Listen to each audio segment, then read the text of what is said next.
very early, like we're talking about like 1991, 1990s indie wrestling.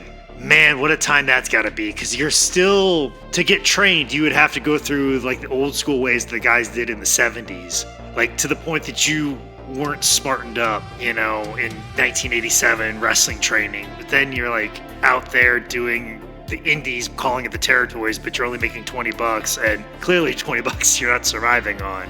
What a wild time that is. And also, like, nobody can really get ahead because they're only pulling from top stars from territories that are dying left and right, and you end up in a territory and it's pretty much on its last legs and there's no money to it, and you're basically wrestling in what is a glorified indie show, but you're required to go to every one of these 5 dates that are happening during the week.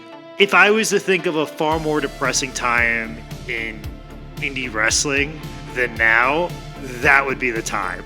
90s indies had to have been straight up the worst time ever for indies because, from like, I don't know, 86 and under, you had the territory system. From 2000 up, you had at least like structure, like CZW did like a whole loop and Ring of Honor did like a whole loop. But 90s, it just seemed like, you had like Smoky Mountain, but other than that, it seemed like all like little one-off shows. Yeah, it was all people that thought they were starting a territory, and then it fizzled out in 6 weeks. Or like, we got TV, and then it goes away, and like people just kind of like picking up and moving someplace and thinking this is gonna take off again like it used to, and come to find out those days are long dead. It's an era of denial, much in the same sense like the super indies and being able to be like an indie superstar and making a living off of selling your shirts on Pro Wrestling Tees and being able to travel to all these towns. People are kind of thinking that they can do that now on the indies like 2018, and those days are long gone.